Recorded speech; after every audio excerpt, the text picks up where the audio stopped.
All right, I'm with Greg Davis, CEO of Sun Peak Metals. The symbol is Peak on the TSX venture.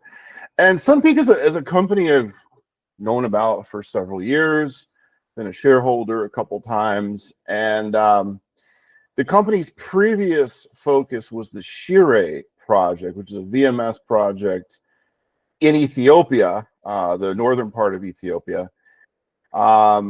We're going to talk about that, but really the main point of today's conversation with Greg is a deal in Saudi Arabia.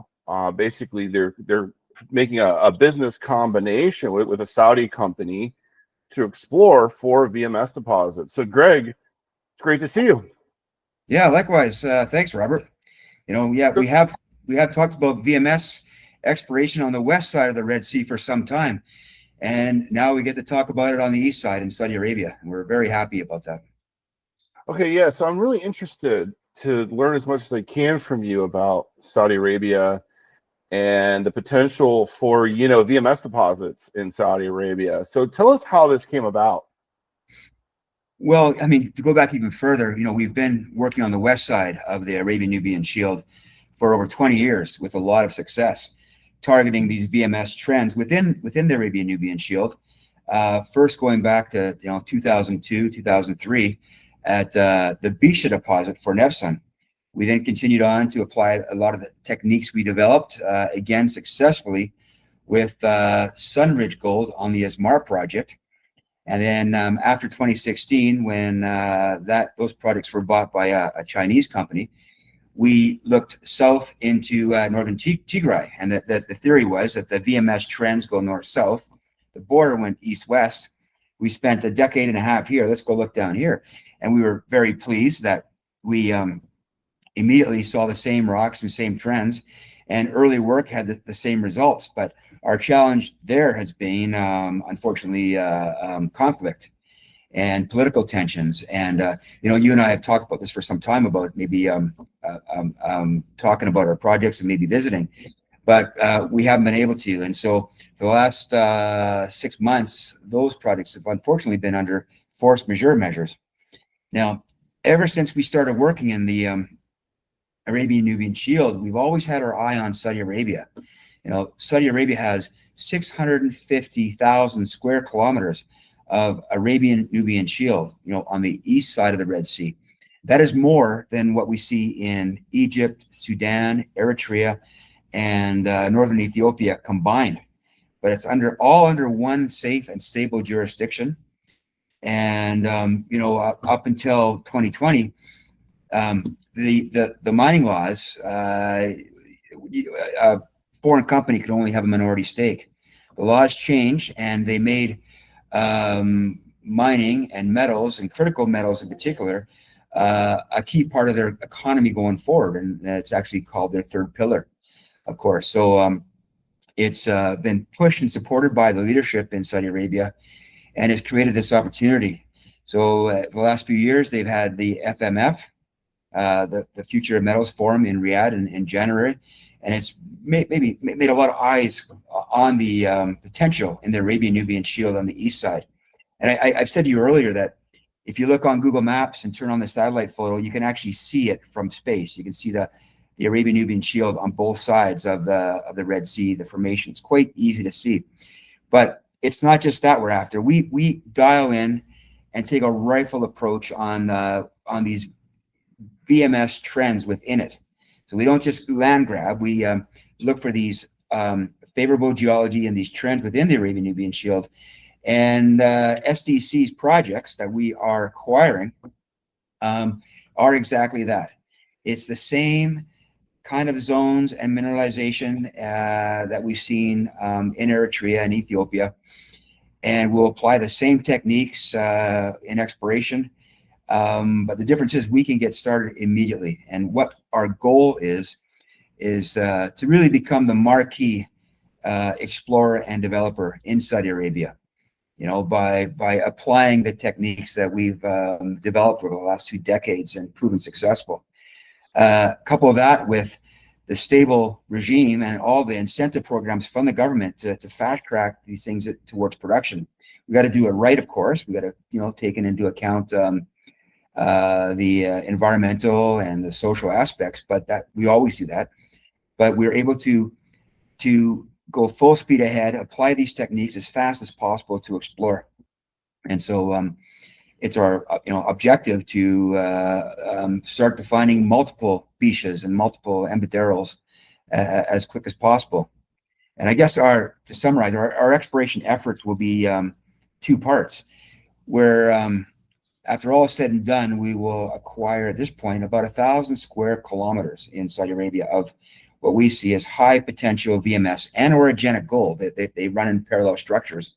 And in every case we've seen, they occur in the same environment. So we'll be targeting not just VMS for copper, gold, zinc, silver, but also the nearby orogenic gold for just gold. And they're both there. But we will explore by using our techniques and methods the ground that we have acquired, but we'll also continue to also look for new opportunities to go through the massive amounts of geological, geophysical, and geochemical data that's available, along with old reports and literally boots on the ground. We'll continue to look for opportunities using what we know after over 20 years of success in this belt. And there are immense programs from the Saudi government to encourage this. There's exploration grants. There is, once you're over the fulcrum and you're moving into development, there's many low interest loans available. And the benefit of that is to directly to shareholders, where you can add value to shareholders by taking advantage of these. The infrastructure is nothing that we've ever worked in. It's absolutely spectacular, with big wide roads, power, very cheap, inexpensive power, cell phone reception everywhere, and it's sparsely populated. And so, I mean, we're used to going to visit a project, spending 12 hours on a dusty, windy road full of watch careful about livestock and other hazards, and roads in disrepair. Now we've got these giant wide freeways to access, and you literally can drive 180 kilometers per hour smoothly. That's about 120 miles an hour in your world, Robert. But you can't, because there's radar traps everywhere. So you have to drive nice and safe, which is good. But it's just, we're not used to it. You can access everywhere very fast, and then at least to get to where you get off road, and then to get to the actual project sites. So it's really quite an opportunity where we can just absolutely focus on the best way to explore and apply our techniques and drill multiple deposits or multiple targets as quick as possible.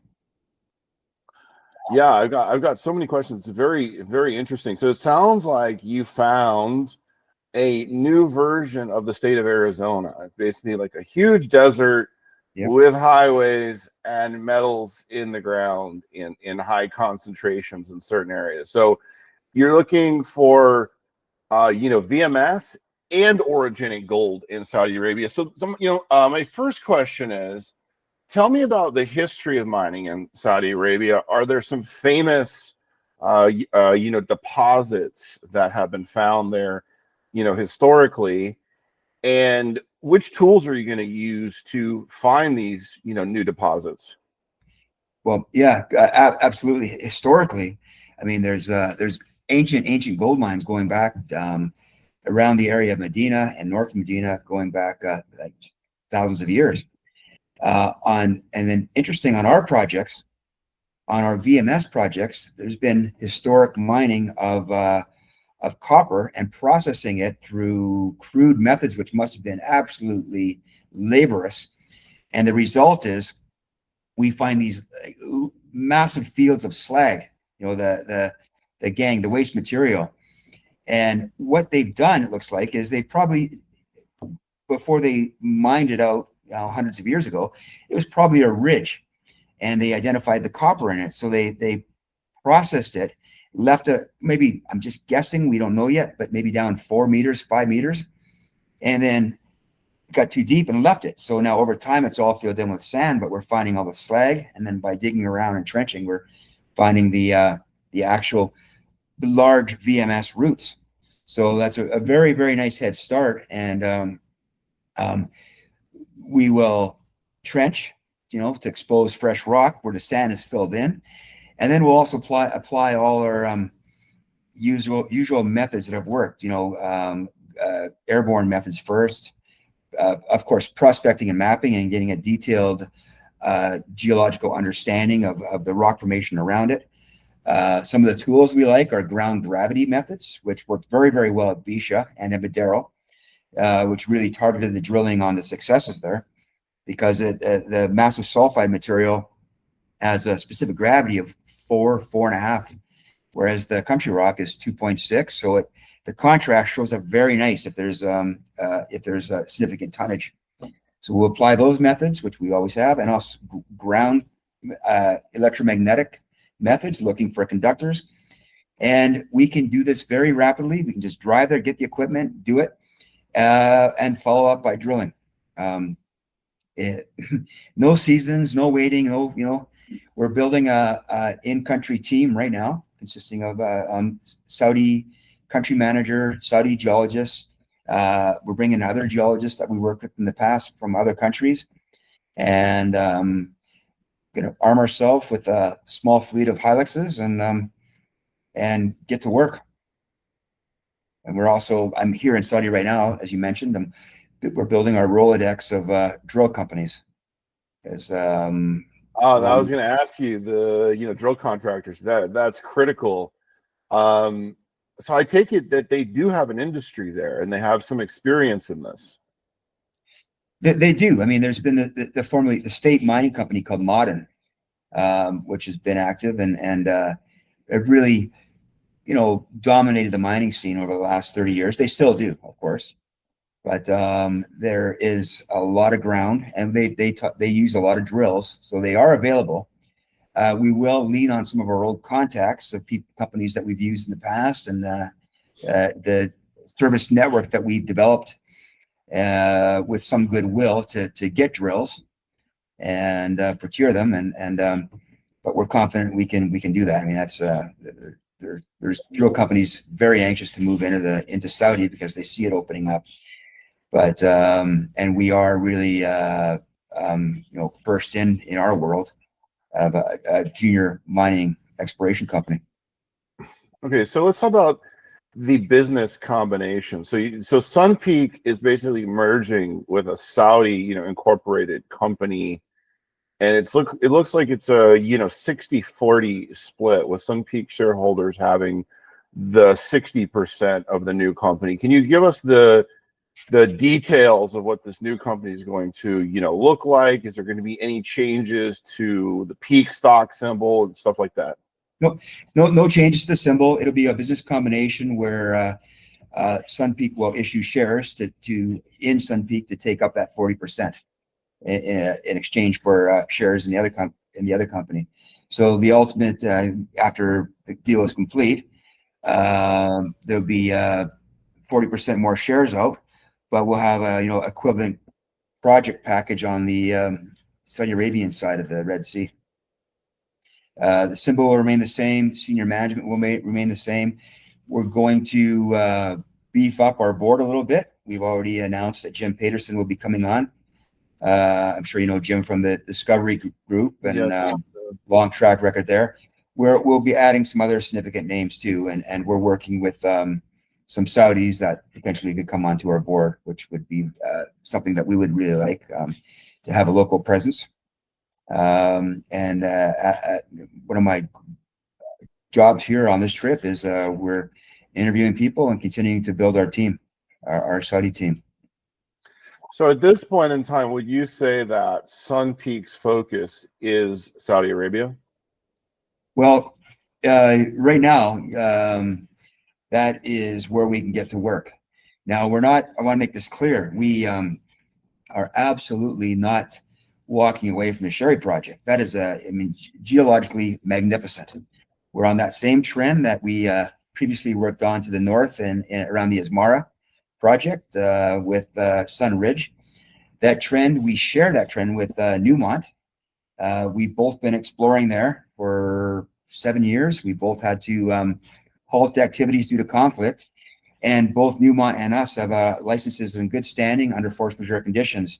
And I'll actually be in Ethiopia very soon to do my usual trip over there to meet with stakeholders, the Ministry of Mines, and try to get a feel for what it's like on the ground. We're really hoping that full peace can return so we can get back to work. We got an excellent team over there of geological team and management team, and when we have a drill on site ready to go. So once that stabilizes a little bit, we will immediately get back to work. Okay. And with the Saudi projects, I mean, you now have a really large land package there in the Kingdom of Saudi Arabia. How do you explore an area that large? Well, it's the VMS trends, and that's what we've been doing. I mean, in Ethiopia, we have 1,500 square kilometers, and we go through the whole gamut of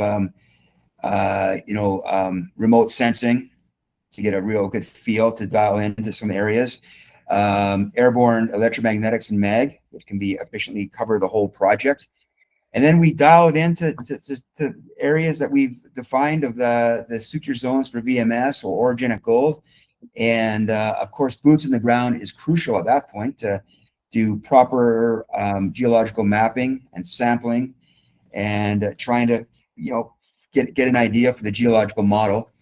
And then follow it up by the local geophysics, the detailed ground gravity, which again, I talked about that earlier, is such an effective tool for massive sulfide exploration.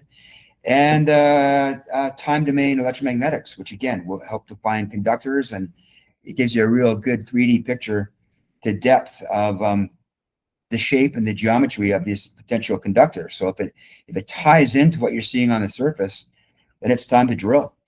And we hope to get through that exploration drilling and transition into delineation as quick as possible, where we start getting to the fun stuff. We're defining new deposits and moving into feasibility stage. Finding new deposits, yeah, that's super cool. So what happens if you find a new deposit? Let's say Sun Peak makes a new discovery of a VMS in Saudi Arabia, something really fantastic. What's the deal there in terms of how do you advance the project? What does the Saudi government get? Is there a royalty involved there to the state? Yeah, well, that's the beauty of it. There's the tax regime is very favorable. It's corporate tax is around 22 to 25%. There's a small royalty, I believe it's 1.5%, so not too onerous. So it is enough to have the stake as the state involved, but not too onerous in the company. There are massive incentive programs of exploration grants to help, to get money back for exploration. And then if you're over the fulcrum into development, there's low interest loans available from the government to get you through that, to help fund that exploration, or development, and the mine building stage itself. Completely unique to anywhere else in the world. And the Ministry of Mines here is unique. For one, they're not understaffed. I mean, I think every ministry I've ever seen anywhere in the world, whether it's in Canada, United States, or any other countries, have always been understaffed. They are, there's a lot of staff, and they're well educated. They are very, very engaging. I've never seen a Ministry of Mines so helpful. They're very transparent.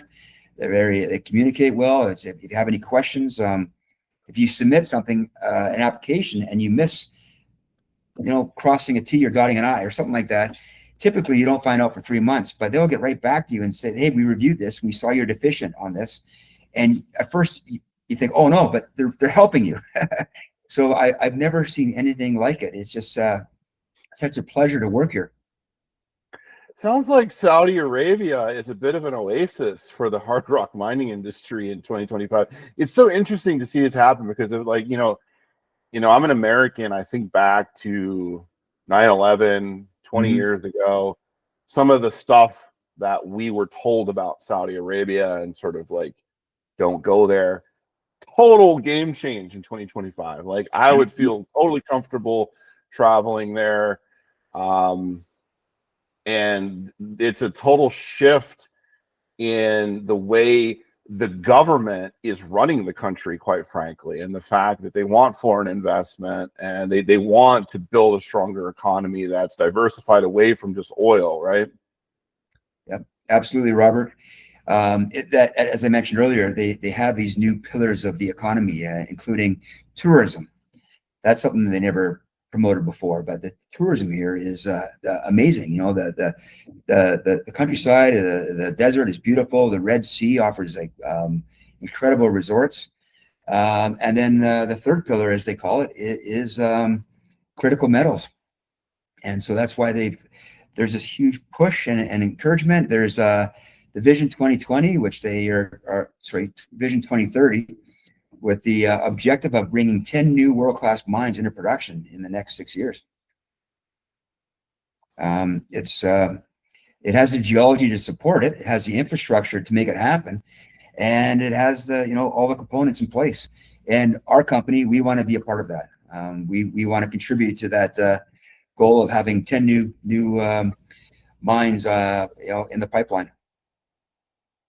All right. So final question, Greg. So let's talk about the company, like speaking to Sun Peak shareholders who have been patient for the last several years, with the progress at Shire, some of the challenges that you had there. What is the timeline and plan of action now for Sun Peak in Saudi Arabia? Well, it's a short timeline. I mean, we have to complete this transaction, which is expected to take about 6 weeks. In the meantime, we are over here planning out our program and lining up geophysical contractors and drills and building our team. And so upon the closing, you will see us go full speed ahead. Completely that freeway or that runway will be wide open to us to get to work. And we'll be absolutely transparent, updating in terms of news releases every step of the way. But I think what you'll see, Robert, is a tremendous news flow coming out of our company. Hopefully eventually on both sides of the Red Sea, but in the near term on the Saudi Arabian side of the Red Sea, as we develop these targets and drill these targets and shift hopefully into delineation mode on some of them, and then continuing to reach to add to our portfolio. So as I said earlier, we become that marquee explorer developer in Saudi Arabia, in addition to some of the big companies like Ma'aden and BHP that are already here, with more advanced projects. We want to close that gap. Okay, and I said final question, but I got one more because I thought about the share structure. Once this deal closes, it's officially closed and approved by the exchange. Tell us about what the new share structure is going to look like, and who will the largest shareholders be? Sure. Well, currently, there's just shy of 90 million shares outstanding in Sun Peak. So we'll be that 90 million or 89 million will represent 60% of the shares in the post-transaction company. So the SDC shareholders will be awarded Sun Peak shares. Some of the bigger shareholders will remain, the ones that are already, like RCF. A lot of other individuals. Our chairman is David Oram, co-founder of Sandstorm. So we work closely with Sandstorm Pathway Capital, and that group sees the value in this. And I think I'm happy to say that a lot of the current shareholders of SDC and Sun Peak will be the lead orders for the next round of financing, as well as insiders and management. And then from there, we will, continue to reach out to our network, and we think there'll be a lot of demand to be part of this. Given the geological potential, the environment here in Saudi Arabia, that we really believe that we can, build multi-billion-dollar assets here. Very good. Greg Davis, thank you so much for your time and for the update on Sun Peak Metals. Okay, thank you, Robert.